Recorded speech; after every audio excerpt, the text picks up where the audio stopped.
Apparently, we're all being fed toxic masculine stuff that is turning all men into raging misogynists. Yeah, let's talk about it.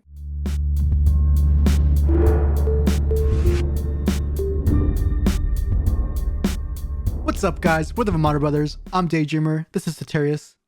Goes it? So I was perusing the websites and... Perusing. Okay. Is it not perusing? Is that the word? No, word's definitely a choice, but go ahead. So I was browsing the World Wide Web and I came across this interesting headline. How concerned should we be about the online manosphere?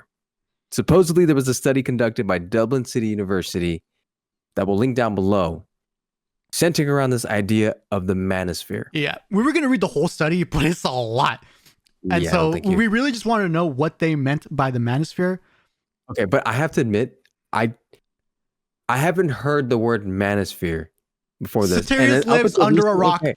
Look, Womansphere I heard, I just didn't realize they had the manosphere, and I thought I knew what the definition was, but I did not until recently. So one of the authors, Dr. Debbie Ging, it defines it as this: a loose network of anti-feminist and male supremacist men's rights groups and communities, which has flourished thanks to the technological affordances of social media. That's her definition. That's the definition that they give in the study.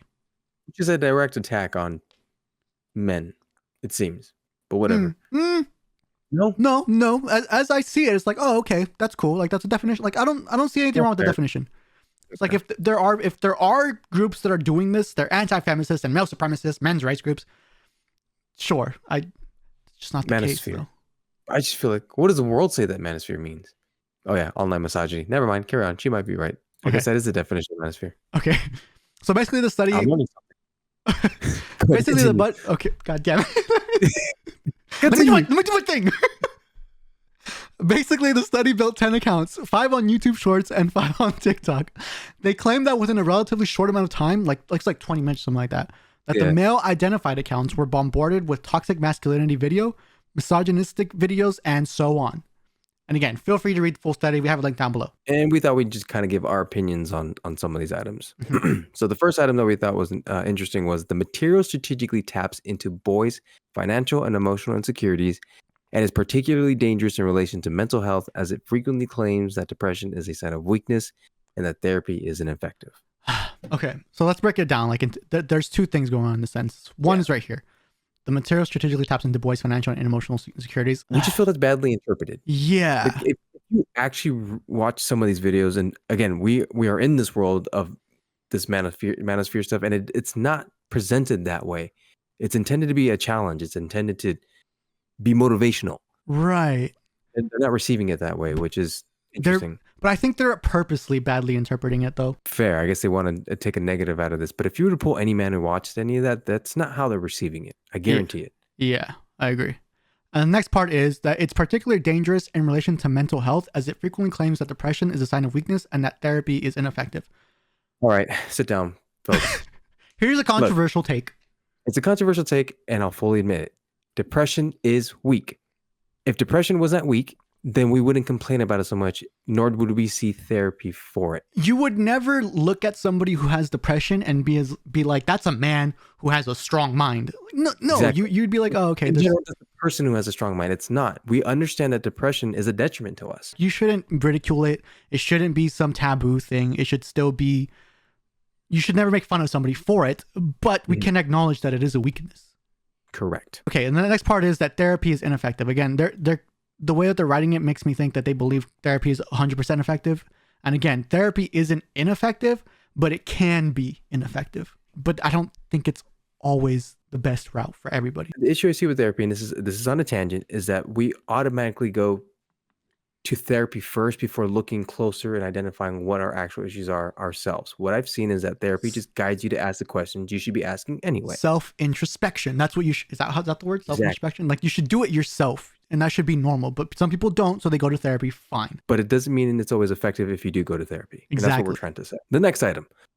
Content featuring manfluencers, that's a new word, accounted for the vast majority of recommended videos. I've never heard that word. That's crazy. Manfluencers, hilarious. Is that a bad thing? Like, let's bring up our men, please. All right, but that was a funny take. Yeah. Prof. Ging. Or Professor Ging. Our study shows that shutting down influencers' accounts does not necessarily remove their content, social media companies must tackle harmful content in more sophisticated ways. Obviously, it's not going to remove everybody's content if you just cancel someone. They want absolute censorship, though, of anything that they deem to be wrong, and that we don't like. No, it doesn't work that way. Nope. If it's clearly a bad thing, let the community do its work. It will. The next point. They also stress the need for teacher education and teaching of critical digital literacy skills in schools to equip young people with a better understanding of how influencer culture and algorithms work. This is so annoying. Every time there's a problem, they always go back to the teachers need to teach kids more stuff. They can barely teach the stuff they're supposed to teach now. Agreed. Stick to math. Stick to English. This is the parents' job, not the teachers. So we got to get away from that idea. Agreed. If you really want to teach someone something, you teach the parents the importance of teaching their kids. Bingo. That's how you go about that. Yes, sir. Okay, here's what we think of when we hear the word manosphere. We think of Joe Rogan, Elon Musk, Trump, Andrew Tate is in there, people like the Whatever podcast as well, Jordan Peterson. We think of Jordan Peterson. Yes. That's what we think of when we think of the manosphere. Now let's read the definition again. A loose network of anti-feminist and male supremacist men's rights groups and communities. That doesn't sound like them to me. Yeah, no. But let's keep that definition in mind, because these are the next people that they named. So they conveniently provided a list on their actual study report. Go check it out. They even have screenshots. Andrew Tate, Tristan Tate, Trump, Myron Gaines, Brian Atlas, Piers Morgan, Jordan Peterson, Ben Shapiro, Candace Owens, Aiden Ross, Hannah Pearl Davis, Matt Walsh, and more. They even have screenshots of people like Brett Cooper, of course, the Tates, the Whatever podcast, again, videos of Trump. The most egregious one is Brett Cooper. Like, why would they put like Brett? What? That's the one the most. Leave her alone. Yeah, you leave Brett Cooper alone. She's been the one up this year. Now, after hearing all these names, and of course, anybody against us is going to be like, yeah, that sounds like a list of manospheric individuals. But let's go through a couple of them, not all of them. Let's go through the ones that we named. Let's start with Joe Rogan, just because Joe Rogan's the biggest one on here, and they always reference Joe Rogan as like, oh, that's the guy that young men are gravitating to, and he's a problem. Joe Rogan is just a guy with a podcast who has interesting people on it. He knows that he has a lot to learn, and he listens, and he commentates and likes UFC fights. That's it. Yeah. What about that is male supremacist? That's insane. Anyways, sorry. That's crazy. They may say one thing here and there, and boom, they slap that name on them. Now let's take Jordan Peterson, which is, I want to say opposite of Joe Rogan, but he's in and of himself is a completely different person. He's a scholar. He's also a psychiatrist. This guy is highly intellectual. Probably leans more towards that I want to influence young men to think more on their lives. But his approach isn't to be mean. If you ever watched any of his videos, though some of it may sound like it's anti whatever you want to throw in there, it's really just to tell men to be better and how you think about yourself. Right. The other names, Myron Gaines, I don't know enough about him. I have seen clips here and there, and I'm just like, okay, some of your views are a bit extreme. Some I do agree with. Piers Morgan, what the heck? Piers Morgan.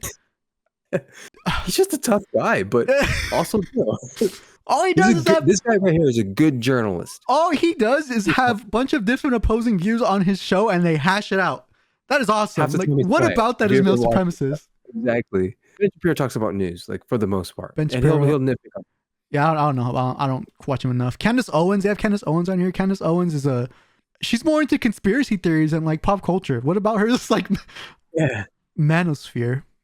Aiden Ross, don't watch him. Huh? Like, I don't know who Aiden Ross is, but let's look. Brett Cooper, really, folks? Yeah, you leave her alone. Brett Cooper seems like a sweetheart.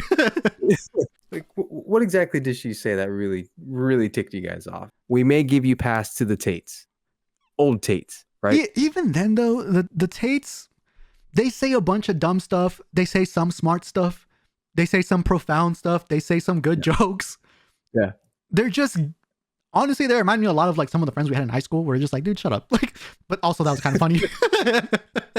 but here's what I will give Jing and her team some pass. Like they're looking at young adolescent teenage boys, right? They're impressionable. They're going to hear these things and maybe they may pick something up, right? Sure. And yes, I agree with that part, but even then that's no reason Andrew Tate should be censored. That's a reason to maybe educate the parents more, to like educate their kids more. Tell your kids that that's just how the real world is. That's how men speak. That women even have their own not prerogative. They have their own way of speaking. That's the world, folks. Teach them how to just receive the world. Yeah. I mean, we can go on with this list, but anyways, yeah, you're right. Hopefully you guys got our point. Like, actually understand what they're trying to tell us. And it comes across as people who have seen clips and don't actually watch these people. Right. I would say I'm a pretty avid watcher of a lot of these people. None of what they say strikes me as male supremacist. In conclusion, the manosphere, the manosphere is just another word that the woke are using against a reality that they don't like. The world is shifting, and look, honestly, young men, young men and older men are just looking for manly figures in their life. Maybe they didn't grow up with it, and this is how they obtain that manly figure. Agreed. Is that toxic? Are we toxic? Are we toxic misogynists? According to Dr. Jing, we are. Oh man. Honestly, we've just gotten soft within the past few generations, and we're just shifting now, right? The only issue is if we overcorrect and then we go super radical one way, that could be a problem, right? But that hasn't actually happened. Agreed. Can some content be harmful? Absolutely. But in our experience and what we've been exposed to, because we are on the receiving end of that, it's not the case. Largely, these people are teaching men to be mentally and physically strong, stoic, and to constantly better themselves. I don't know any man that doesn't resonate with that. I think it's a pretty good lesson. But maybe we're wrong. Maybe we're misogynist. Maybe we're what they say? Male supremacists? Manospheric. Oh, yeah. Man supremacists. Yeah. Wow, they just come up with words for anything. I don't know. Anyways, what do you guys think? Are we part of the manosphere? No, we're not. We're not big enough. But based off this video, do you think we're male supremacists? Let us know down in the comments below. Thanks for tuning in, guys. See you in the next one. Bye.